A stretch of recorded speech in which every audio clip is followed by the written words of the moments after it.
menyimpulkan bahwa Ba'alawi itu tidak bernasab kepada Nabi Muhammad karena ada satu kakek atau buyut, ya, buyut jauh sebenarnya.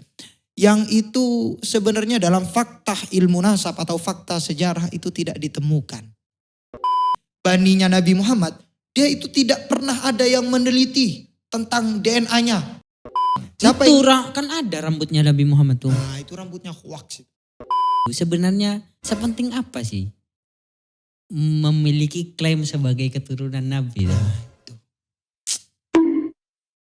Bukan malah membuat panas, bakar.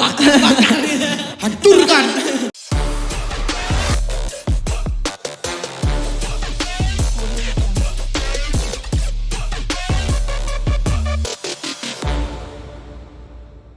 Assalamualaikum warahmatullahi wabarakatuh. Waalaikumsalam warahmatullahi wabarakatuh.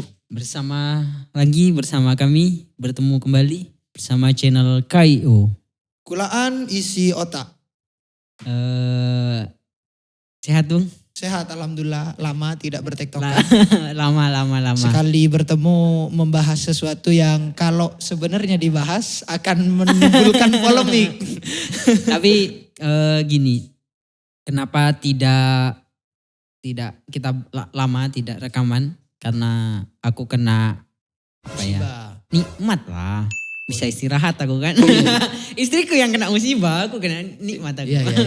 Bisa libur ngajar kan. Itu sangat menyakitkan bagi saya. Tapi ini sebelum dimulai, aku ingin menginformasikannya hal yang menurutku baru. Ternyata Bung, yang katanya itu aku pernah nonton kalau kita kan istriku masuk rumah sakit nih kemarin. Katanya kalau pakai jalur BPJS yang gratisan nih, itu katanya tidak terlalu diurus. Tapi ternyata tidak aku temukan kemarin. Kita ditempatkan sejajar gitu dengan yang bayar. Bahkan ketika waktunya mandi kita ditanyai apakah mau mandi. Pokoknya sangat layak lah. Iya. Dan aku awalnya mikir ini kayaknya bayar. Gak semuanya gratis gitu. Ternyata gratis Bung. Dan itu rumah sakit Yasmin. Di Banyuwangi. Dan itu rumah sakit yang terkenal bagus. Ya. Memang levelnya beda. Bukan kelas rendah ya. Kelas rendah. Itu memang mahal katanya. Dan ternyata pakai BPJS ke sana juga bisa dan sangat bagus pelayanannya. Ini sekaligus promosi. Iya. Apresiasiku terhadap karena benar-benar aku dilayani dengan baik. Tidak semuanya BPJS di rumah sakit itu tidak diberlakukan sama seperti yang bayar. Karena ada contohnya ini nih. Yang barusan yang aku masih adil. bahkan ketika mau pulang itu ngurus administrasi. Sampean enggak usah dah ngurus administrasi. Biar saya yang nguruskan. Di depan masih banyak orang, nanti lama sampean. Pemiliknya bagus itu juga Bung. Pemiliknya dia orang agamis. Agamis pintar juga. Ya, bagus. Ya yang paling penting gratisnya. Dan ini ya kawan, sebelum kita membahas lebih dalam. Sebenarnya kita sudah tektokan lama tadi kan. Ya. Tentang apa yang kita akan bahas ini. Sebenarnya kita sudah tektokan lama. Jadi sebenarnya kita sepemikiran. Kita sebenarnya sepemikiran. Cuman di dalam video ini kita menghadirkan reaksi tektokan. Agar terjadi diskusi. Jadi kalau Anda lihat dari depan tidak skip pasti tahu tujuan kita ini mau kemana sebenarnya. Nah gitu ya. Tapi aku pasti mulai dari bacaanku tentang Nasruddin Hoja. Ya, oke. Ulama yang keren sekali. Dan itu nasabnya dari Nabi. Iya. Kayaknya. Kan namanya Abu Nawas itu. Banyak yang gak nulis itu. Gini Bu. Jadi pada satu hari itu Nasruddin Hoja menjadi tamu kehormatan. Di salah satu undangan jadi tamu kehormatan. Jadi seperti biasanya ada kelas VIP, ada kelas regional dan semacamnya. Si Nasruddin Hoja ini termasuk karena mullah, kiai pada saat itu dia dapat kelas VIP. Akhirnya datanglah dia ke pertemuan itu. ketika karena di sana ada undangan juga, orang banyak juga tidak kenal karena pertemuan banyak orang gitu. Akhirnya bahkan tidak disuruh masuk. Tidak dipersilakan masuk. Tidak boleh masuk. Siapa kamu? Ini pertemuan orang penting katanya. Kamu bukan orang penting. Kamu bukan orang penting. Gara-gara Nasruddin Hoja pakaiannya biasa aja. Oh. Karena pada saat itu para kiai nih. Yang datang itu Yang semuanya keren-keren lah, elit-elit keren-keren lah ya. Padahal Nasruddin Hoja ini Juga termasuk elit. dari paling elitnya di sana gitu loh. Cuma gara-gara pakaiannya Biasa. dia akhirnya tidak diterima. Pulanglah Nasruddin Hoja, tidak banyak cengcong, akhirnya pulanglah. Pakailah dia baju yang kebesarannya, yang benar-benar Dikenal orang. kiai, habaib, Iya, pakai surban dan semacamnya. Akhirnya dipersilahkan masuk dan sangat dihormati, Bung. Sampai di dalam, di jubahnya semuanya diisi makanan sama Nasruddin Hoja. Iya, diisi makanan. Kemudian orang-orang ini banyak yang heran. Ini kenapa? Apakah ini kewaliannya muncul gitu? Apa aja tuh? Apa maju tuh gitu. Akhirnya ditanya sama orang. Apakah sampean ada yang salah dengan kami akhirnya bersikap seperti itu? Enggak. Ini bahkan saya mengikuti logika kalian. Saya tadi ke sini tidak pakai jubah, saya tidak diterima. Iya. Ketika saya ke sini saya pakai jubah, saya dihormati. Jadi kamu sekalian ini nggak ngormati saya, ngormati jubah. Makanya yang ku kasih makan bukan saya, tapi jubahnya gitu loh. Iya. Kadang orang kan gitu, salah menghormati hanya gara-gara. Enggak kadang, Bung. Oh banyak ya. Semuanya kan. Banyak. Sebagaimana yang akan kita bahas sekarang. Iya. Hal yang seharusnya itu jadi formalitas tapi. Oh gitu ya. Kamu formalitas ya? Bukan. Bukan begitu. Gimana? Orang itu sering Jangan salah ngomong, melihat Bung. sesuatu yang formalitas. Oh iya. Melihat sesuatu yang formalitas sehingga misalnya karena formalitas itu tidak ada kemudian tidak dihormati. Itu kan. Iya. Padahal orang itu dilihat harusnya jangan dari segi formatnya. Kita bahas itu nanti ya. Kita bahas ya. Iya benar. Sekarang kita akan bahas tentang nasab. Ya kan? Formalitas. Oke. Ayo kita bahas secara kejujuran ilmiah. Oke. Kita langsung tanpa basa-basi kita langsung menghadirkan fakta ya Bung. Oke. Faktanya sekarang yang sedang diperbincangkan di kalangan itu saja sebenarnya. Karena aku lihat datanya nggak terlalu banyak yang bahas ini Bung. Cuma di kalangan ya yang agamis-agamis saja yang bahas ini. Yang disenggol dan yang menyenggol ya. Iya, cuma itu doang. Ini tidak jadi nasional banget lah. Tapi netizennya guys, serasa nasional itu. Oh ya netizennya. Cocotnya. Kita akan bahas tentang nasab Ba'alawi. Oke. Jadi Apa yang mau dibahas ini? Kamu kan belajar tuh dari kemarin. Ya, Kamu ya, hadirkan aja faktanya. Kan bagaimana aku kontekstualkan dulu bahwa nasab Ba'alawi ini kalau tidak tahu Ba'alawi itu Habib ya. Kalau tidak tahu Habib itu yang dikatakan sebagai keturunan kiai. Nabi. Kok kiai? Nabi. Oh iya, maaf saya distriksi ya. Ini nanti banyak pecinta-pecinta habaib yang menghujat. Jadi habaib itu adalah keturunan Nabi dan diklaim sebagai keturunan Nabi dan itu ada di Robito Alawiyah namanya. Ya, karena dicatat. nasabnya dari Alwi katanya. Habib Alwi, makanya dinamailah Ba'alawi ya kan. Dan ini sudah jadi turun temurun nih gitu. Jadi dipanggil Habib lah. Ada satu namanya kayak Imat siapa namanya? Imat dan kawan-kawan. Imaduddin, Kiai Imaduddin dari Banten. Ada seorang kiai yang mengatakan bahwa Ba'alawi yang ada di Indonesia itu ingkito.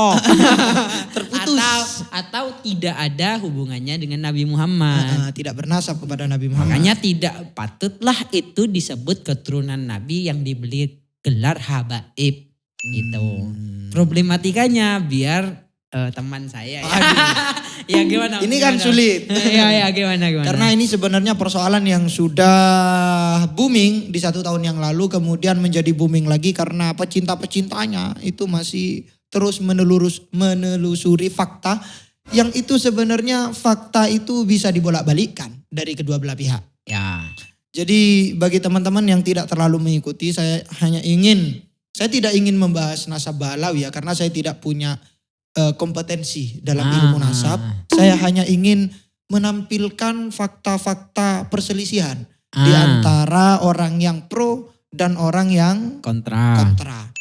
Rangkuman YouTube lah ya. Nah, rangkuman YouTube lah inilah ya, biar kalian tidak sulit-sulit mencari rangkuman ya. Ya.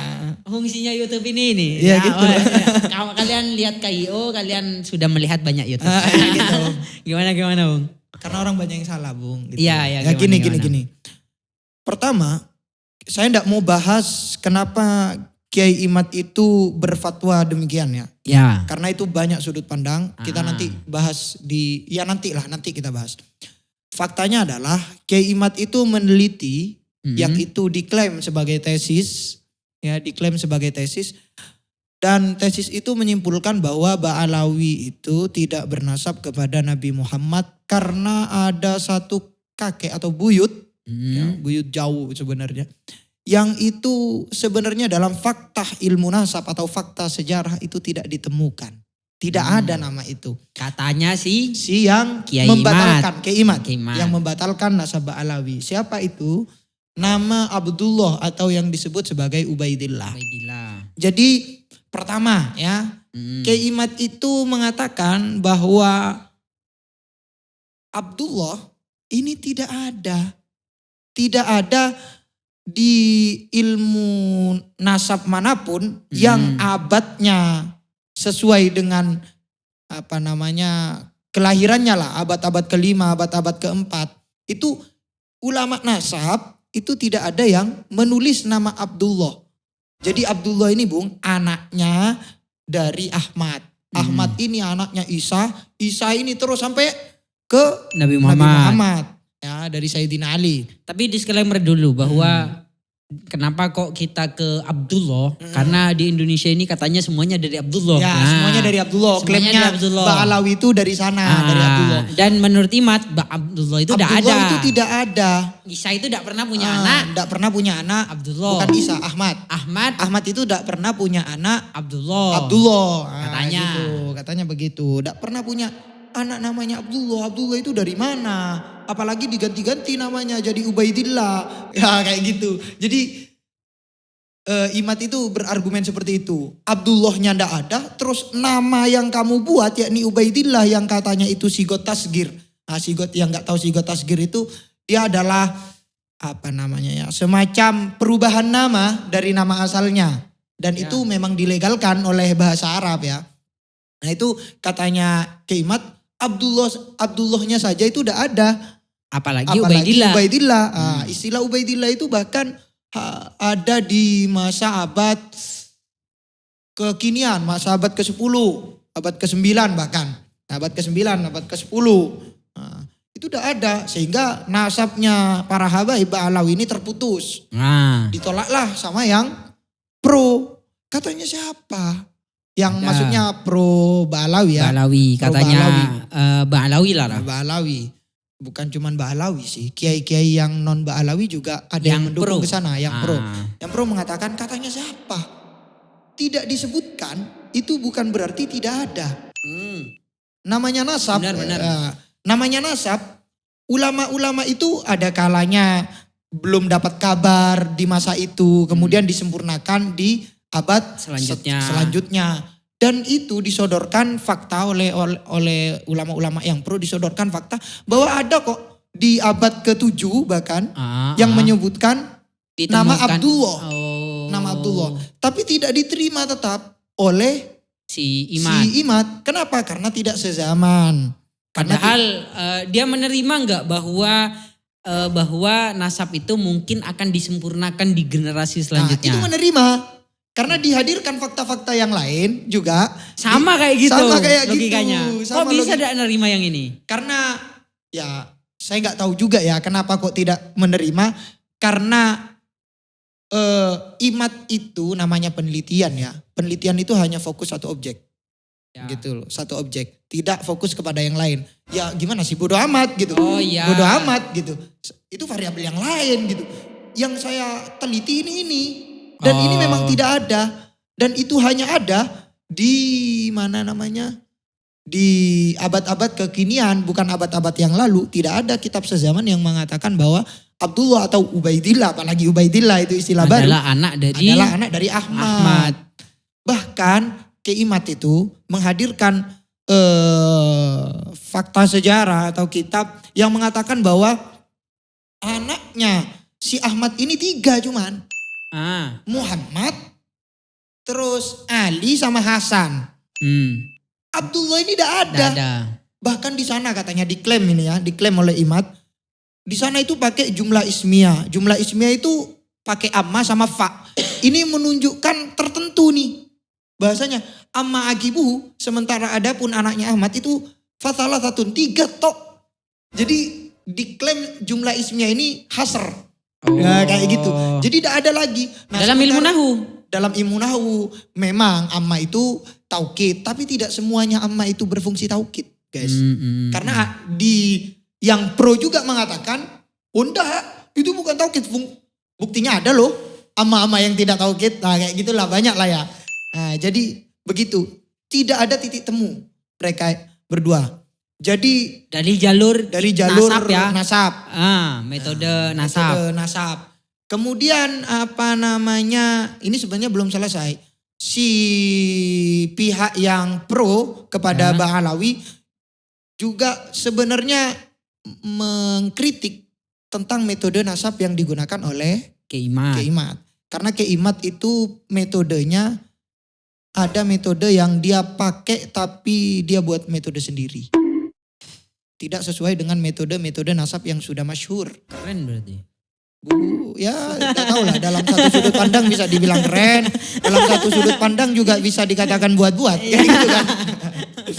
Karena beliau itu mengatakan Kiai Imad untuk memverifikasi, ya, untuk memverifikasi bahwa itu ada nasab manapun itu harus ada orang yang sezaman yang mengatakan bahwa itu ada. Itu versinya Kiai Imad. Dan itu tidak pernah dikatakan oleh ahli nasab manapun. Tidak ada. Dan itu perlu diuji harusnya. Perlu diuji. Artinya, tapi sampai saat ini saya ya Bung ya, pilihan saya ini. Pilihan saya cukup lama mengikuti ini. Sampai serius kemarin juga buka manuskripnya. Dan itu sangat sulit memang mencari manuskripnya abad ke-5 loh. Ayo, yang katanya pro sama Imad. Abad ke-7 yang kamu lampirkan itu manuskripnya salah, itu banyak yang dirubah-rubah. Sama juga begitu. Yang punya kamu juga. Katanya yang kontra itu punya kamu juga itu. Gitu. Artinya banyaklah kayak gitu tektokannya. Dan saya sampai saat ini saya masih meyakini bahwa Ba'alawi itu adalah keturunan Rasulullah. Berdasarkan fakta-fakta dari yang pro dan kontra.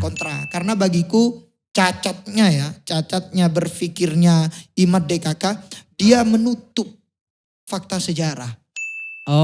Kitab sejarah. Tidak mau. Tetap dengan harus variabel yang lain. Dengan variabel yang lain, padahal dia sepakat bahwa sejarah nasab itu pasti akan disempurnakan dari tahun ke tahun. Itu kan cacat di sana. Ya. Tapi gini Bung. Secara keilmuan ya, saya tidak mau bilang secara fakta ya. Untuk menentukan nasab sendiri sebenarnya gimana Bung? Nah, untuk menentukan nasab itu ulama-ulama ahli nasab mengatakan begini. Yang pertama, syuhroh awistifaldoh. Populer. Fi baladihi. Populer. Jadi populer itu sudah cukup untuk mengatakan bahwa si A adalah anaknya si B. Si B adalah anaknya si C. Maksudnya syuhroh di kalangan ahli nasab ya. Bukan populer serta-merta orang-orang biasa. Ahli nasab. Sekalipun ahli nasab itu tidak sezaman. Tidak ada. Tidak ada yang kayak gitu. Iya. Yang kedua, atau ini pilihannya atau bukan harus memenuhi syarat. Atau khotun nasabah. Khotun nasabah bisa sampai pakai nada-nadanya yang pro atau yang kontra ini. Khotun nasabah. Bahasanya begitu. Bukan hanya rambutmu sudah cocok. Oh gitu ya. Jadi muridnya Habib Bahar. Jangan bawa-bawa itu. Iya. Bisa didatengin ya. Gitu ya. Ada salah satunya juga khotun nasabah. Jadi kalau sudah ada ahli nasab yang menulis itu di dalam kitabnya dan diyakini memang itu adlan, orang yang adil dalam ilmu nasabnya, orang yang memang kompeten. Nah, itu sudah cukup. Walaupun tidak sezaman. Gini, di dalam Ba'alawi itu kan ada robitohnya, Bu. Ada perkumpulannya namanya Robitoh Alawiyah. Itu dianggap kompeten apa enggak? Iya. Harusnya kan kalau seandainya memang itu dari para ahli nasab bisa melalui jalur itu, kan selesai harusnya. Selesai harusnya. Gimana cara masalahnya menyanggahnya? Imat mengatakan saya ahli nasab juga gitu. Kan enggak bisa juga, Bung. Ya tapi kan bisa. Ya ahli nasab 10 dibandingkan satu Imat kan. Tapi yang dilakukan Imat ini sebenarnya bukan hal yang baru. Mulai dulu sudah ada. Yang yang mengorek-ngorek nasabnya Ba'alawi. Bahkan cuman bukan Ba'alawi, banyak variabel-variabel yang ngaku-ngaku anak cucunya Nabi. Itu juga banyak ditolak. Tapi sekalipun lebih banyak yang mengatakan bernasab. Gitu. Ini sebenarnya satu variabel saja. Bahkan ulama nasab yang hidup di masa abad sekarang itu hanya 2. Yang disepakati dia adil. Dia mengatakan disepakati siapa itu, Bung? Saya Robitoh Alawiyah atau gimana? Semuanya internasional, dalam standar nasional. Standar nasional. Nah, ini saya lupa namanya. Dua orang itu, cuman 2. Ahli nasab ini sedikit, guys, dari abad ke abad. Berarti di dunia ini dianggap ahli nasab di dalam yang sekarang itu hanya 2 orang. Hanya 2 orang itu. Dan 2 orang itu mengatakan bahwa Abdullah ini adalah anak dari Muhammad Ahmad. Ada dari Ahmad. Begitu. Ya keren lah Imat bagiku. Imat, aku pendukungmu. Sekalipun bagiku keren gitu loh. Sekalipun itu memang ahlun nasabah yang salah satunya itu dari Yaman. Karena kan bukan hanya soal yang dipersoalkan sama Imat itu bukan hanya soal Abdullahnya saja. Bahkan Ahmad itu pernah ke Yaman, itu masih katanya Imat. Tidak ada yang mengatakan itu pernah ke Yaman. Ribet berarti ya, Bung, ribet. Tapi dihadirkan fakta juga sama yang pro Ba'alawi. Tidak ada ini yang mengatakan. Sekalipun ada yang Ba'alawi yang mengatakan itu, ada yang non Ba'alawi yang mengatakan itu. Jadi makanya saya bilang saya lebih condong ke ini. Karena memang secara fakta ilmiah, dalam ilmu nasab dan ilmu tarikh, harusnya itu tidak bisa dibantahkan. Tapi bagiku Imat the best. Yalah. Keren. Bagus. Sekalipun aku tidak mengikutimu. Ya enggak keren kan? Iya, bagus.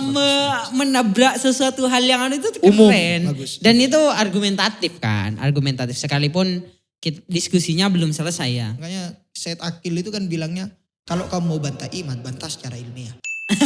Jangan cocok-cocok. Jangan-jangan gini, aku mendengar perkataan itu jangan-jangan banyak dari kalangan yang pro Ba'alawi.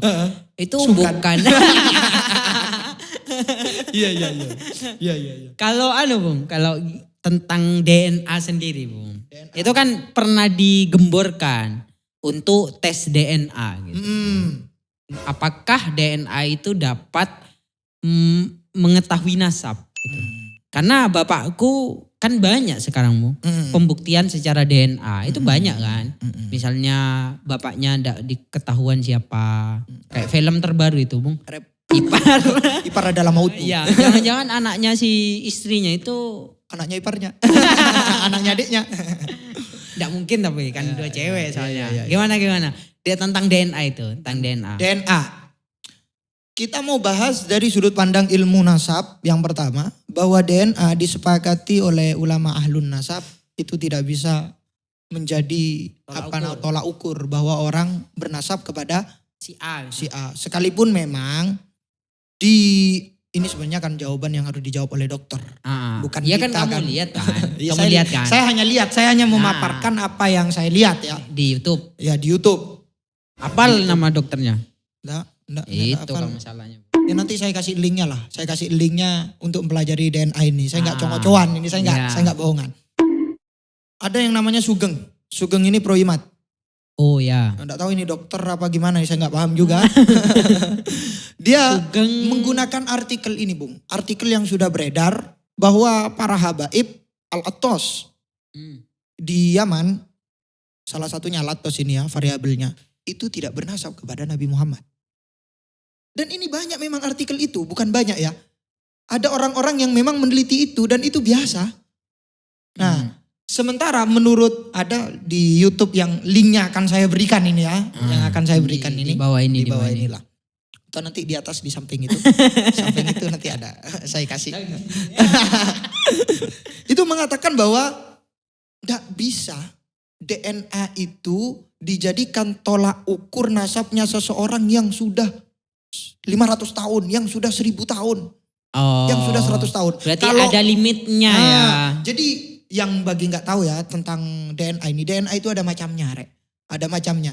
Ada DNA untuk dari kakek ke cucu, dari sepupu, atau bapak ke anak. Itu masih bisa ya? Masih bisa, itu disepakati bisa, sangat bisa.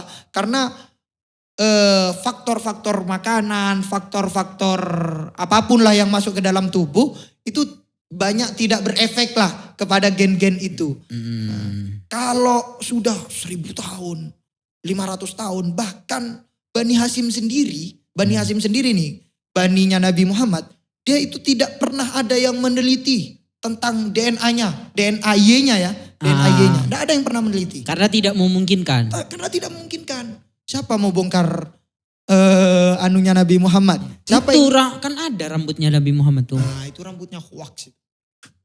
Sekarang begini, kalau rambut tapi kamu ingat sesuatu. Gimana? Orang yang dekat dengan kita pernah dikasih surban. Oh iya.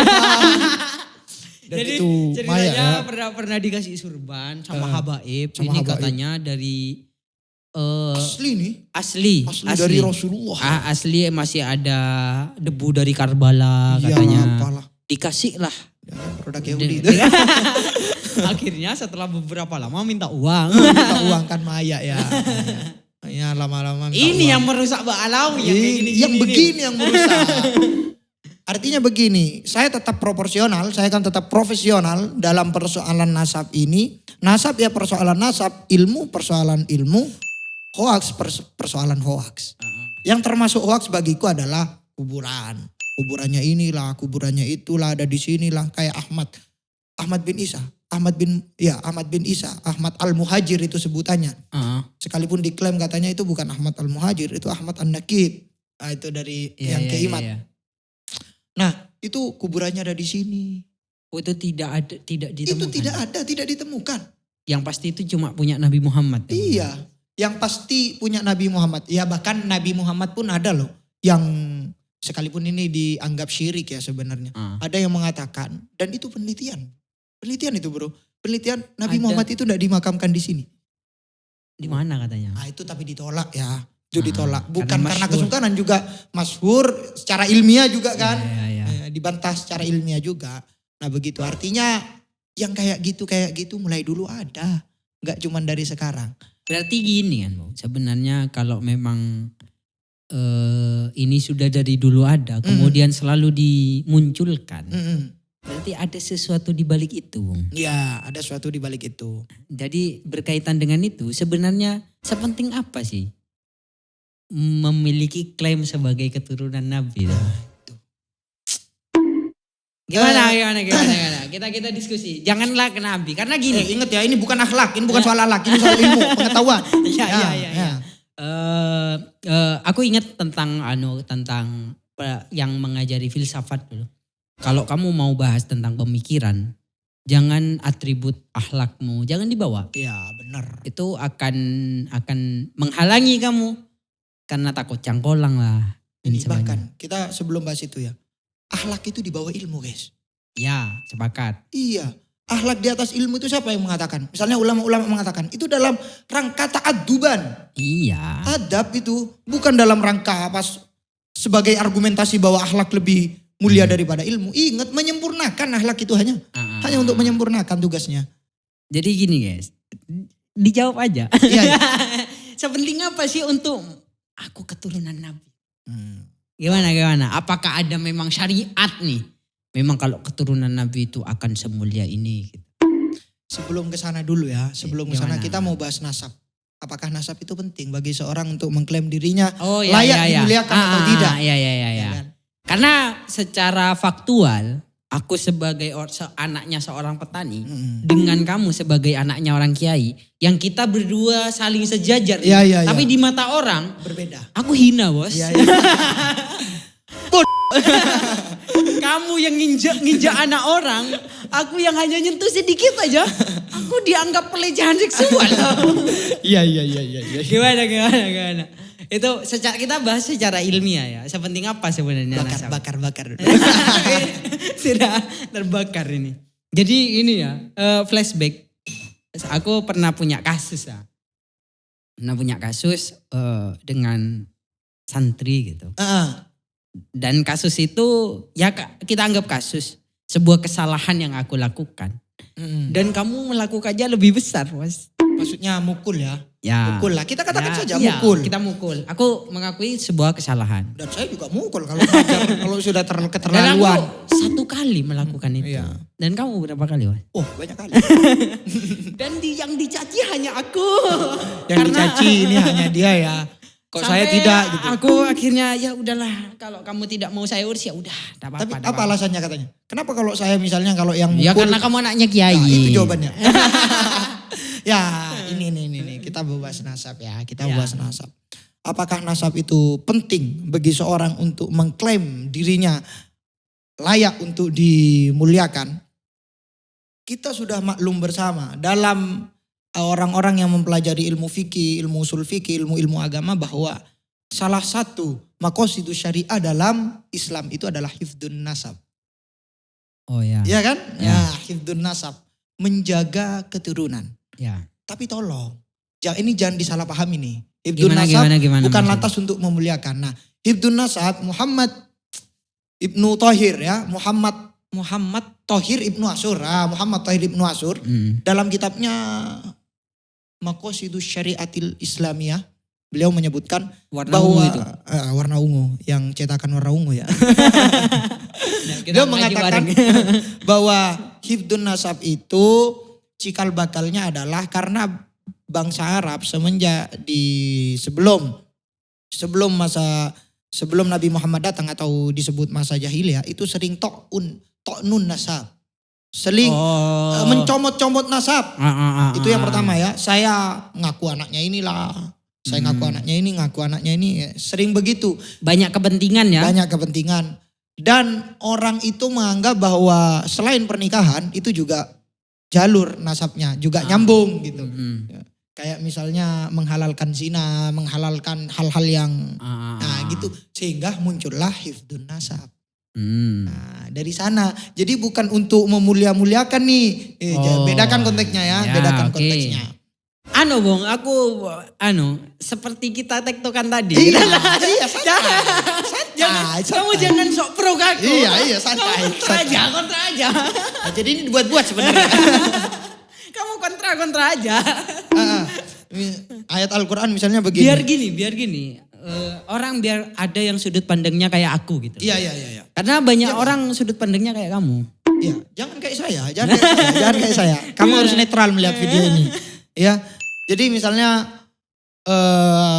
dalilnya adalah misalnya ya ayyuhan nasu inna khalaqnakum min dzakarin wa untha wa ja'alnakum syu'uban wa qabaila lita'arafu. Jadi fungsinya hifdzun nasab adalah biar kamu mengenal nih. Biar kamu mengenal kamu itu anaknya siapa, bukan anaknya si ini, bukan anaknya si itu, kamu anaknya ini gitu. Bukan dalam rangka untuk mencari untuk mencari kedudukan, untuk mencari pangkat, bukan itu. Itu yang pertama hifdzun nasab ya. Saya sejak dari awal mengatakan seperti itu. Kemudian yang kedua hadis Nabi. Hadis Nabi mengatakan seperti ini. Innakum tud'auna yaumal qiyamati bi asma'ikum wa asma'i wa bi asma'i, atau dalam riwayat lain wa asma'i abaikum. Ya.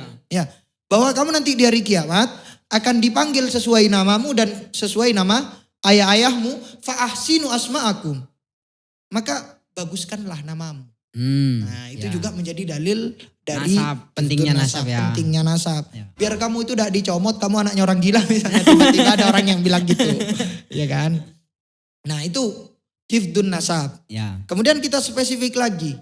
Apakah nasab ini ketika dihubungkan dengan zatu Rasulillah, zatnya Rasulullah itu apakah menjadi sangat mulia. Sangat mulia.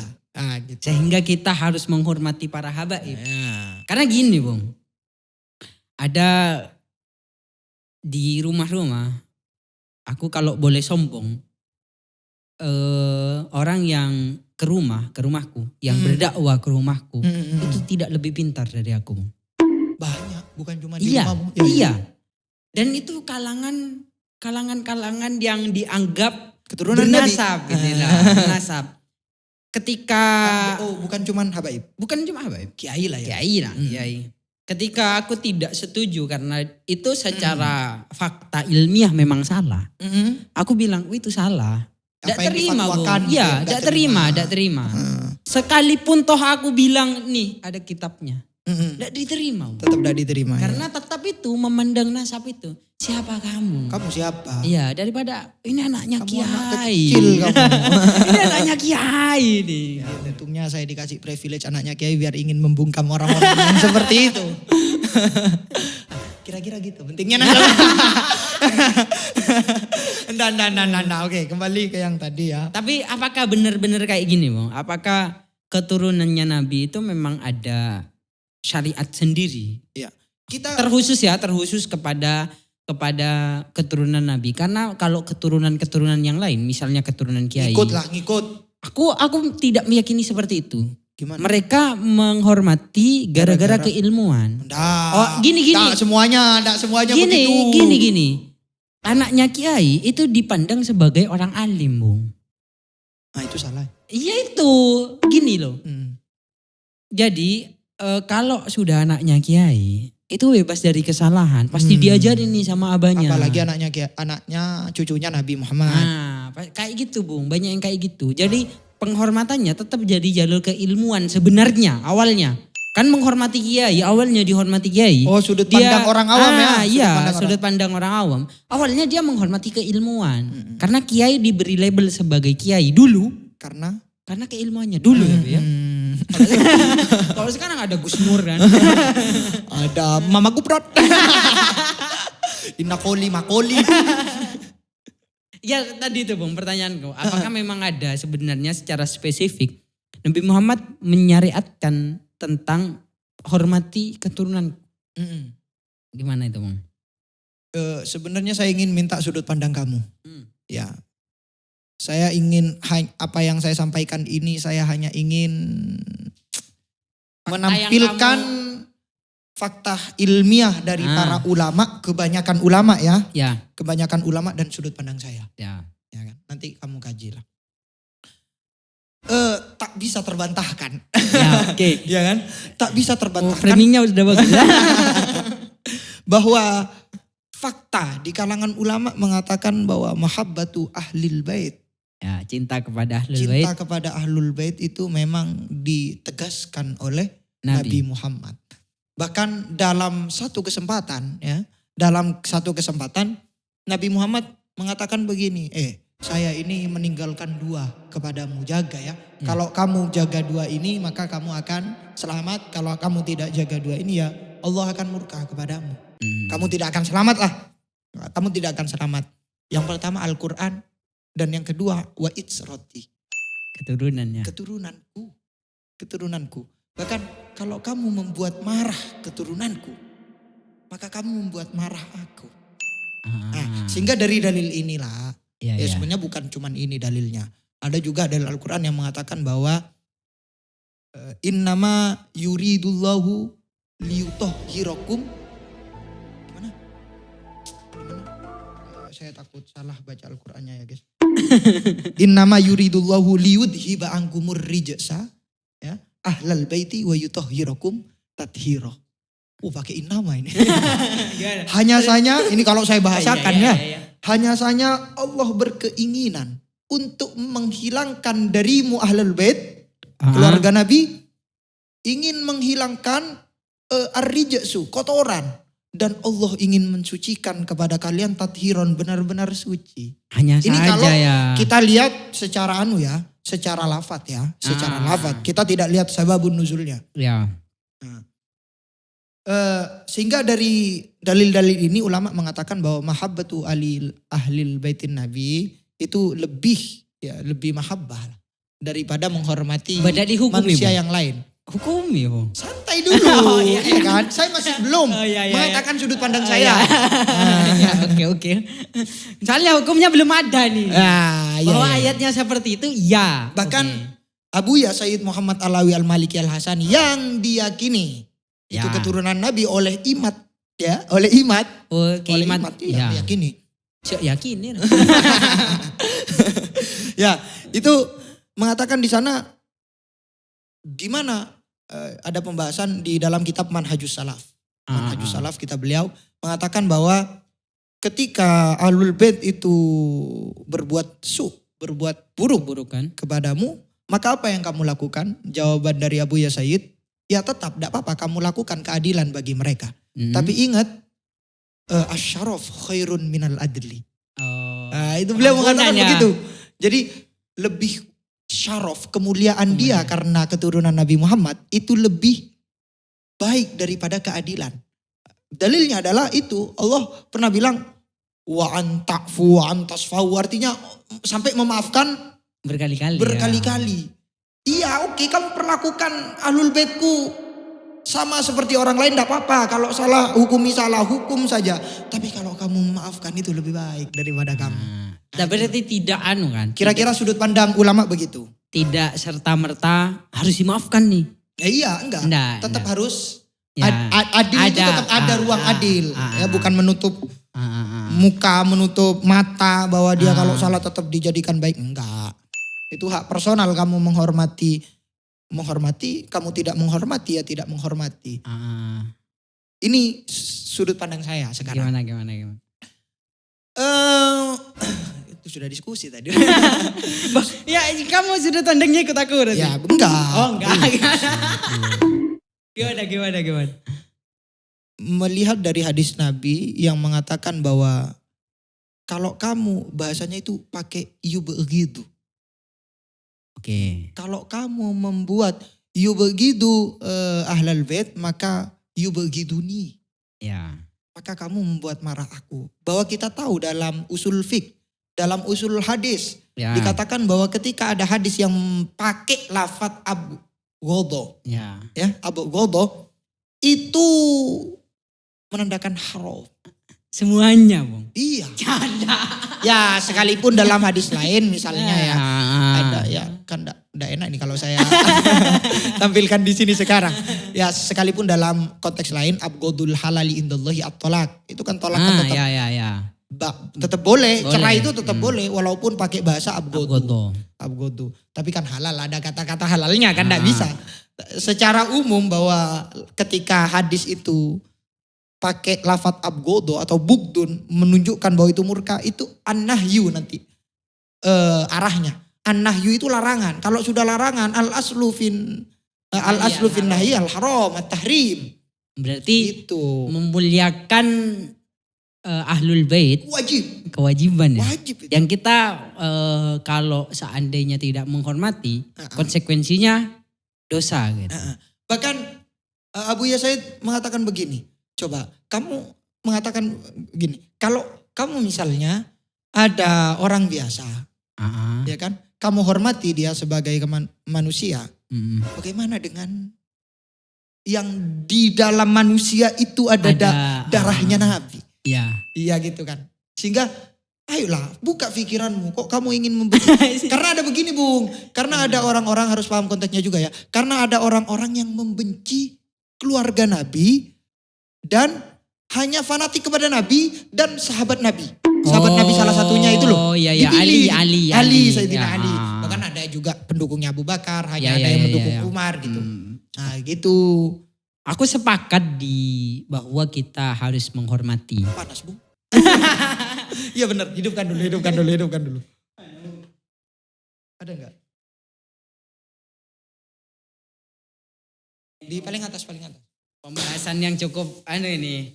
Karena mungkin bagi kalian tidak seru, tapi sebenarnya seru tadi, diskusi tadi, berjam-jam tentang ini. Sudut pandangku kayak gini. Bahwa menghormati Nabi kita sepakat. Bahkan dengan persoalan yang tadi. Misalnya ada seseorang yang dua orang yang berbeda. Satu keturunannya Nabi dan satu orang biasa. Aku juga sepakat bahwa kita akan lebih menghormati. Iya. Tapi gini bagiku. Penghormatan kepada orang yang berketurunan Nabi itu bukan dalam rangka syariat. Itu bukan syariat. Itu naluriah. Naluriah. Bahwa Nabi mengatakan, kamu harus jaga nih anak keturunanku. Iya benar. Itu hal yang wajar sekali, Bung. Semua bapak akan mengatakan seperti itu. Ya. Jadi bagiku, kita sepakat dalam hal untuk menghormati keturunan Nabi. Tapi kita tidak sepakat itu datang dari mana, Bung? Kalau aku itu dari naluriah, tidak perlu adanya hukum halal dan haram yang nanti akan berefek dosa dan tidak dosa. Tidak dosa. Karena misalnya gini, kalau kamu membuat marah ahlul baitku, aku akan juga marah. Bagiku nggak semuanya akan kayak gitu. Contoh misalnya, ketika kita misalnya ada ahlul bait yang memang semena-mena. Yang semena-mena, ada kan Bung? Banyak. Ya itu. Kita membuat, akhirnya kita bukan dalam rangka ingin membuat dia marah. Gak respect lagi. Tapi apa ya, ini bukan aksi tapi tindakan gara-gara dia berbuat itu. Ya. Masa Allah juga akan marah gitu. Itu kan secara fakta itu di luar nalar. Berarti itu aneh. Menurutmu hadis Nabi itu gimana? Jadi hadis Nabi itu sebagai... Itu banyak hadisnya ya, Iya. bukan cuma 1, 2, 3. Iya. Bagiku gini, di dalam usul fikih kita dijelaskan bahwa sunnah itu kan ada af'al, ada qaulun, ada ikror, ya kan? Perbuatan, ucapan sama penetapan Nabi. Pengiyakan, mengiyakan pengiyakan. Nabi. Tapi ingat bahwa tidak semua tingkah laku Nabi itu bersifat syariat. Ya. Ada tingkah laku Nabi yang bukan syariat, misalnya jenggot nih.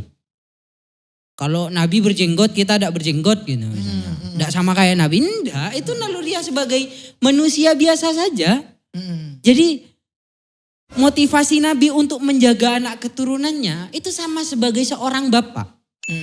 Karena kayak gini misalnya, seandainya Nabi menyuruh kita untuk ini mau gimana pun berbuat nih, anak keturunanku harus sangat dimuliakan.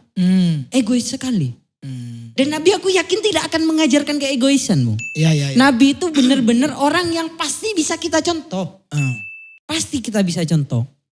Jadi kita sepakat bahwa menghormati ahlul bait itu dari sudut pandang kita. Sebagai manusia. Masalahnya adalah masalahnya sudut pandang keturunan Nabi ini harus dimuliakan. Bukan dari sebagai orang yang menghormati.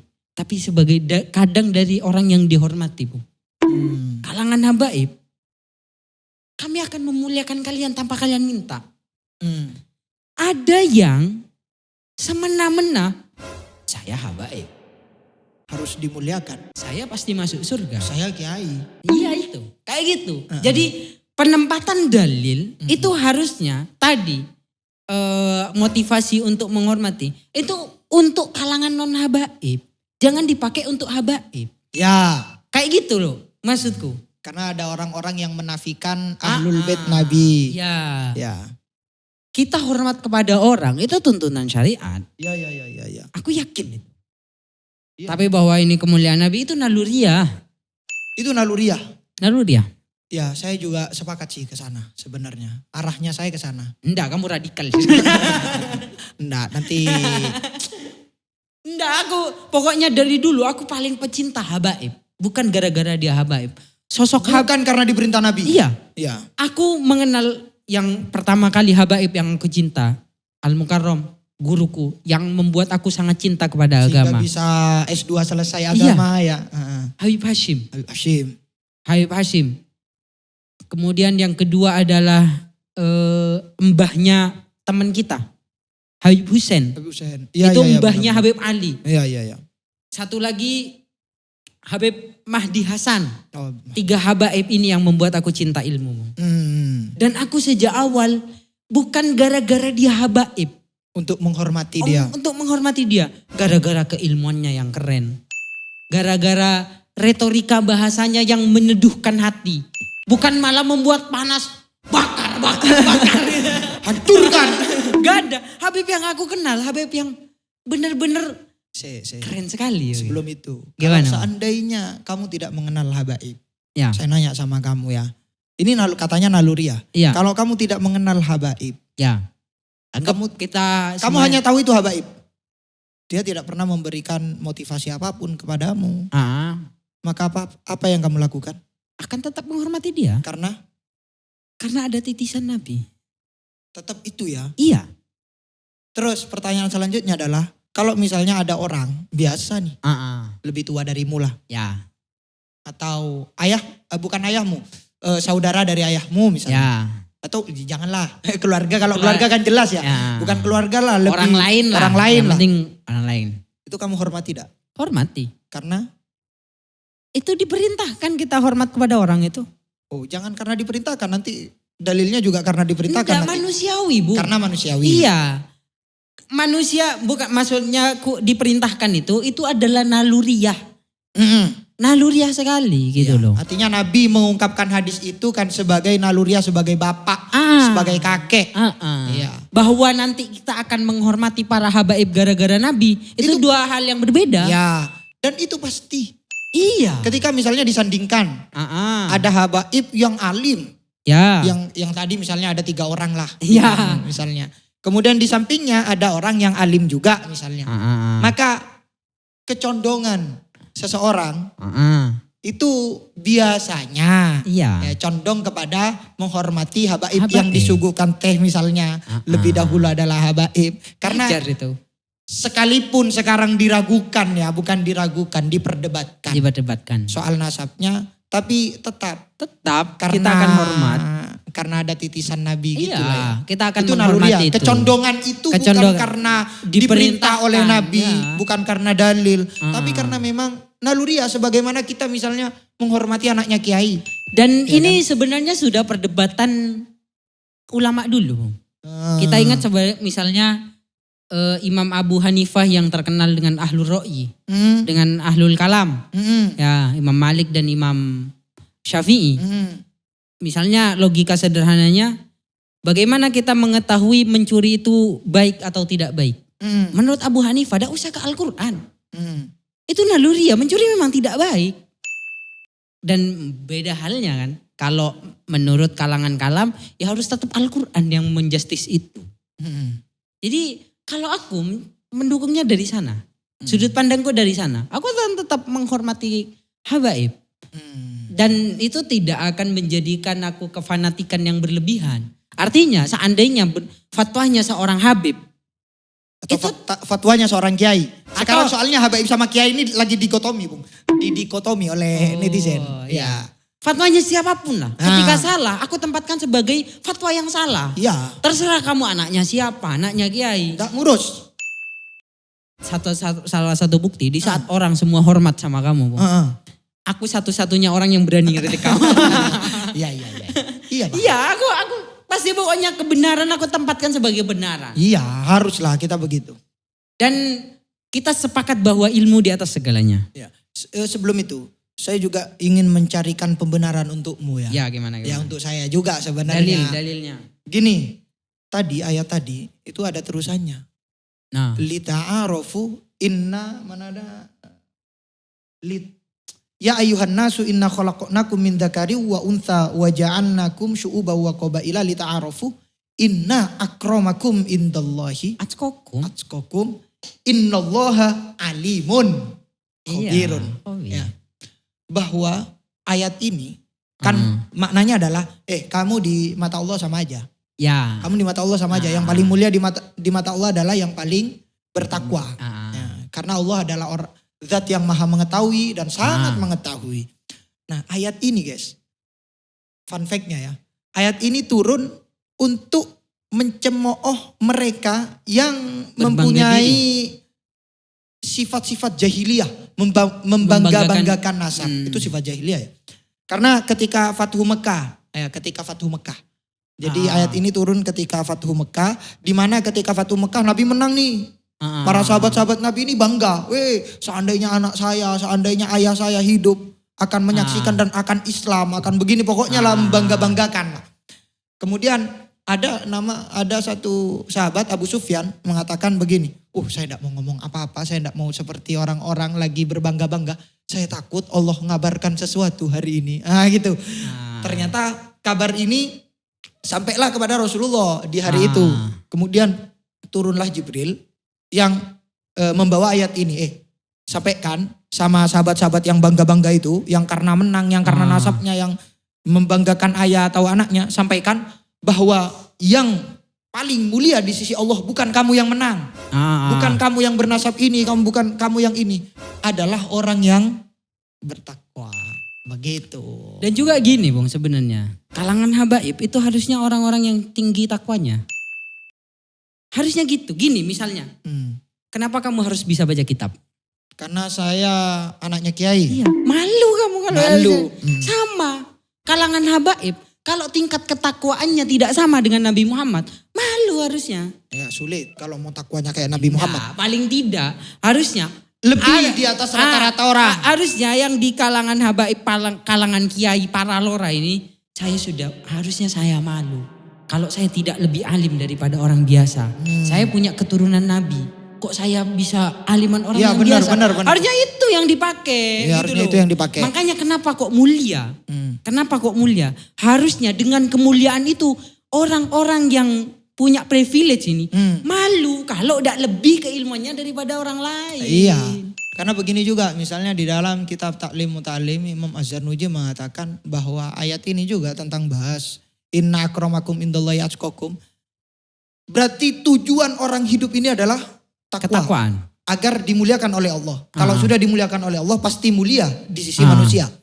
Nah, di sana beliau membahas tentang fi mahiyatil ilmi, tentang pentingnya ilmu. Kenapa kok ilmu sangat dimuliakan? Wa inna masyurrifal ilmu li kaunihi wasilatan ila taqwa. Kenapa kok ilmu itu dimuliakan? Karena ilmu adalah satu-satunya pintu. Satu-satunya itu adatul hasr gitu. Satu-satunya pintu sebagai wasilah untuk takwa. Di mana takwa adalah tingkat kemuliaan di sisi Allah yang paling mulia. Jadi motivasi kepada Nabi untuk menghormati Nabi itu boleh jadi sisi kemanusiaan Nabi yang ingin bilang kepada para habaib, kamu harusnya malu kalau enggak takwa kepada Allah. Karena kakekmu yang membawa Islam nih, masa kamu enggak ke Islam? Ini saya kasih satu fakta ya. Gimana? Fakta yang lucu sebenarnya. Ini pemahaman saya ya. Bahwa tentang ayat ini, innama yuridullahu liyudhiba ankumur rijsa ahlal bait wa yutahhirukum tathira tadi. Bahwa Allah itu akan menghilangkan segala keburukan, segala kenajisan, syaiton semua dari ahlul bait Nabi dan akan benar-benar disucikan. Nah, itu salah satunya turun ini di kitab ya guys ya, di kitabnya Manhajus Salaf, kitabnya Abu Ya Said Muhammad Alawi Al-Maliki, turun membicarakan tentang Sayyidah Fatimah. Ada Sayyidah Fatimah. Mana ya? Tentang apa guys? Tentang ini. Bahwa di suatu hari pada saat subuh-subuh Sayyidah Fatimah itu jadi tidak keluar untuk sholat subuh. Nah, Nabi setelah sholat subuh, ada yang bilang sebelum sholat subuh juga. Datang ke Sayyidah Fatimah. Rumahnya. Iya. As-sholah. Gitu. As-sholat. Ayo sholat. Karena Allah mengatakan innama yuridullahu liyudhiba ankumur rijsa ila akhirih. Kamu ini malu gini. Enggak malu. Ayo sholat gitu. Gitu. Cara menafsirkan gimana sih? Karena kayak tadi, logika tadi. Nabi itu tidak mungkin mengajarkan keegoisan. Iya benar. Itu motivasi kepada para habaib. Bukan para habaib. Cuman habaib. Semuanya orang, bukan cuma para habaib. Iya. Orang-orang yang punya privilege lah. Harusnya malu dengan privilege itu. Kalau tidak sesuai tingkah lakunya. Seorang bunyai atau kiai yang mementingkan harta daripada ilmu. Itu kan sangat menjijikkan. Tapi ingat ya. Orang ini bisa salah paham sama apa yang kita katakan. Artinya orang selalu melihat tingkah laku. Sementara tingkah laku ini adalah sesuatu yang multi tafsir dan banyak hukumnya di kalangan ulama. Artinya begini, standarnya orang-orang yang harusnya bernasab mulia adalah ilmu. Iya. Perilaku itu persoalan lain ya. Bagiku ya, perilaku ini persoalan lain. Aku ini juga buruk. Gitu maksudku. Tapi apa yang aku sampaikan itu murni apa yang aku pelajari dari kitab-kitab, bukan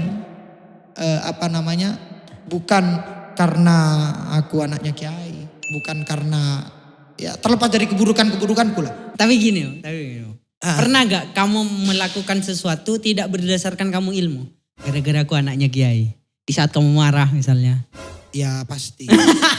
Privilege itu pasti tidak pasti bisa, terbawa. Tak bisa ya. ya. Semuanya sih. Kalau saya mau nyindir kamu juga misalnya. Karena saya guru. Iya kan? pasti itu normal, naluri ya kan? Normal. Yang hal kalangan habaib boleh memuliakan, tapi lah jangan sampai berlebihan. Itu yang paling bahaya. Jika sampai menyusahkan orang lain. Coba ada gak yang bilang kayak gini? Kamu ini wajib hormati saya karena saya ngasih ilmu ke kamu. Ada. Saya bilang begitu kepada murid-murid saya. Kalau saya tidak ngasih ilmu ke kamu, kamu berhak tidak menghormati saya. Karena gini, dilema juga sih sebenarnya. Kalau dulu, aku pernah tahun pertama aku ngajar di sini, aku tidak akan mengatakan kamu harus hormati guru. Ya. Karena secara tidak langsung kamu bilang hormati saya gitu. Sekarang ternyata harus kayak gitu, Bung. Karena kalau tidak digitukan anak-anak malah kemana-mana ya. Bukan malah hanya kurang itu, ajar. bodoh anak-anak bodoh, ya benar-benar. Secara harus diakui, moralitas gara-gara digital yang sangat tidak bisa terbendung ini tergerus. Sangat tergerus. Pengetahuan tentang modernisasi yang ilmu, salah, bagaimana tingkah laku yang salah, kesetaraan itu tidak melulu ya, budaya kita ini tidak baik. Bagaimana cara menempatkan aja, kayak misalnya tadi hormati guru, itu dalil harusnya punya murid gitu. Sayangnya sekarang banyak yang digunakan oleh guru gitu. Tapi itu wajar digunakan pakai guru kalau misalnya memang muridnya cara itu ya. Iya. Kadang muridnya juga kan yang kurang maya aja, itu kurang ajar. Harus harus diingatkan lah. Tapi artinya jangan dijadikan patokan untuk dipahami muliakan saya dalam keadaan apapun. Saya misalnya disko, muliakan saya tetap. Itu misalnya. hanya boleh dilakukan oleh Tuhan, Bung. Oh gitu ya. Tuhan terserah. Terserah. Aduh, tambah kemana-mana. Tapi sebenarnya terlepas dari ilmu, terlepas dari nasab ya. Nasab itu tidak penting jelas.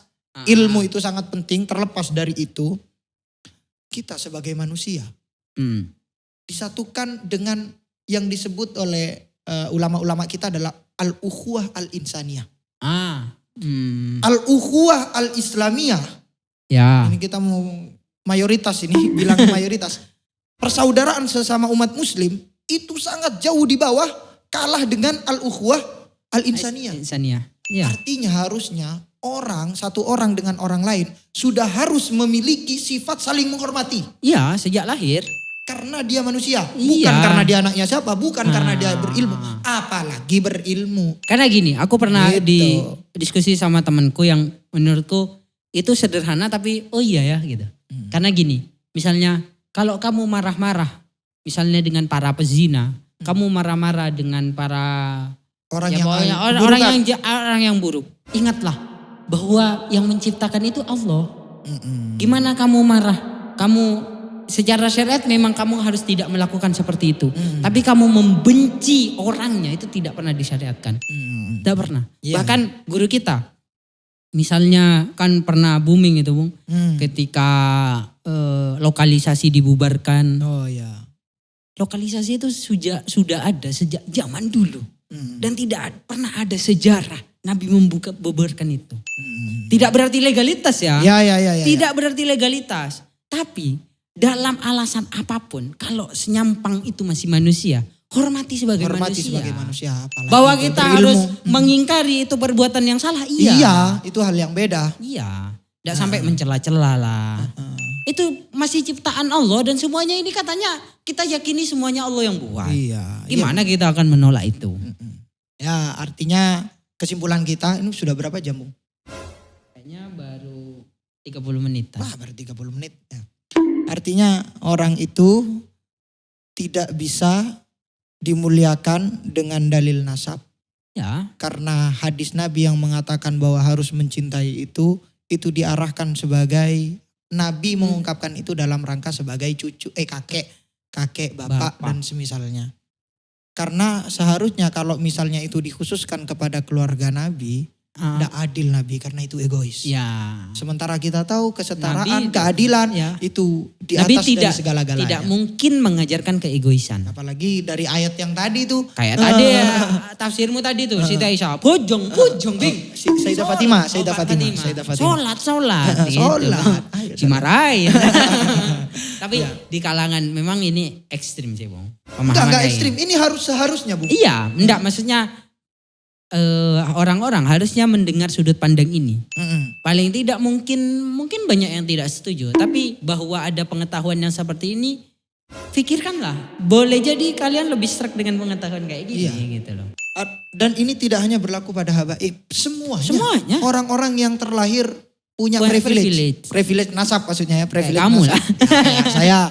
Ini berlaku kepada semuanya. Iya. Karena sekarang banyak Bung netizen yang karena Habib Ba'alawi menurut dia, pandangan dia imat itu lebih kuat, kemudian dia sampai mencaci maki. Itu kan sudah berlebihan. Nah, netizen tolong cocok-cocoknya ini dikendalikan. Makanya aku tadi bilang, kenapa imat itu keren? Dia membuat diskusi baru gitu loh. Sehingga membuat kamu harus baca kitab, orang lain harus mempersiapkan argumen. Keren gitu. Aku pokoknya yang nuansanya keilmuan bagiku keren. Iya, tapi masalahnya begini, netizennya itu gak bisa dikendalikan. Ya itu, netizennya itu gitu. bodoh-bodoh. Netizennya misalnya, I love Wali Songo, saya tidak pecinta habaib. Itu kan kamu sudah menyerang sosok itu, bukan menyerang nasab. Bahwa oke, misalnya kita katakan imat itu benar. Terus apa alasan kamu untuk tidak menghormati para habaib itu? Atau tidak usah pakai kata-kata habaib. Apa kamu tidak menghormati alasan itu? Tidak punya alasan. Kamu tetap wajib menghormati. Apalagi semuanya. Dia punya ilmu. Apalagi itu. Dan ada yang membenarkan begini juga, berlebihan maksud saya. Iya Gus, saya memang akan seperti itu. Saya akan tetap menghormati. Cuman karena ini adalah menyangkut Nabi. Kok bisa disangkut pautkan ke Nabi? Dia berbohong atas nama Nabi. Dia mencatut-catut Nabi sebagai cucunya. Seharusnya jangan bilang kayak gitu. Kamu kayak gitu misalnya kalau imat salah gimana nanti? Iya kan? Artinya itu padahal imat kan juga keturunan kan? Iya. Iya kan dia kan keturunan dari Wali Songo. Dari Wali Songo. Iya. Dan Mama Kupron itu kan keturunan Wali Songo itu yang mau kami ikuti. Artinya tolong jangan dicaci maki. Tetap kamu harus jadi netizen yang cerdas. Ya. Netizen yang tahu menempatkan persoalan nasab sebagai nasab. Persoalan hormat itu persoalannya beda. Bahwa kamu tidak mau menghormati kepada para habaib, ya dalam tanda kutip, yang keras. Ya gak apa-apa, tapi jangan caci maki. Jangan caci maki. Itu aku tidak setuju pada siapapun. Saya bahkan sampai sekarang gak suka sama para habaib yang terlalu jedar-jedor. Tapi banyak yang dijedar-jedorkan bukan tidak salah. Suka kepada habaibnya, kepada hal yang kayak gitu kan. Kepada tingkah lakunya. Sampai Allahu Akbar lah. Sampai Allahu Akbar, sampai mengatasnamakan Nabi, mengatasnamakan Tuhan. Sampai menghalalkan segala cara lah untuk mendapatkan banyak pengikut. Dan kiai-kiai juga banyak seperti itu, bukan hanya para habaib. Jadi tolong jangan I love kiai, jangan I love habaib. Jangan begitu, itu bagiku sudah dikotomi. Sekarang netizen mendikotomi antara habaib dan orang kiai. Padahal sama-sama berilmu. Misalnya kalau mau dibandingkan antara orang yang berilmu. Banyak orang yang kalau cinta habaib gak cinta kiai gitu. Ya gitu sekarang yang berkembang, narasi yang berkembang. Tolonglah, jangan kayak gini sekarang. I love ulama. Kayak gitu. Ulama itu semuanya. Pokoknya yang berilmu. Ya, pokoknya yang berilmu. Imat itu sampai berlebihan juga kadang, guys. Mana para habaib yang bisa baca kitab? Gak ada tuh yang bisa baca kitab Fathul Mu'in. Gak ada tuh pernah. Padahal kita punya teman ya. Sudah tendensius lah. Kita punya teman kan. Habaib. Ye Husein. Seumuran Ye Husein. Beliau bisa baca kitab juga. Beliau baca kitab. Lulusan Mahatali juga. Terus ya paman-pamannya beliau. Gila-gila tuh mamanya. Alim-alim itu guys. Alim. Kiasat katanya kayak keturunan habaib kan. Ya, tapi gini, aku ingat satu hal. Quraisy Shihab. Quraisy Shihab, ya oke. Orang yang kalau seandainya ada verifikasi ulama, satu-satunya orang yang paling atas harusnya Quraisy Shihab di Indonesia ini. Itu banyak yang mengatakan seperti itu. Artinya kealimannya tidak diragukan gitu. Beliau orang yang sealim itu. dengan Marga Shihab, beliau melepaskan diri dari Robito. Ini bener apa enggak? Sebacanya berita aku kayak gitu. Jadi beliau melepaskan diri dari secara struktural, melepaskan diri ke habaibatnya. Artinya yang ingin, kalau aku memandangnya, jangan hormati saya sebagai seorang habib. Tapi hormati saya sebagai ilmuwan. Orang yang alim. Ya kayak Habib Ja'far. Habib Ja'far. Beliau kan ya sekalipun masih masuk ke Robito Alawi ya. Iya. Tapi beliau tidak pernah menggembar-gemborkan kehabaibannya. Kecuali ke dalam Coki. rangka jokes ya. Kecuali ke Coki. Saya cucunya Nabi. Tidak boleh kayak gitu. Nah, itu kan jokes ya. Jokes, Iya. ya, jokes internal lah. Tapi orang kadang-kadang menganggap Ada itu salah serius. juga. Iya, ya itu ya. Aku orang-orang kayak gitu itu loh. Kok masih ada orang kayak begitu. Jangan-jangan itu yang tidak layak dihormati.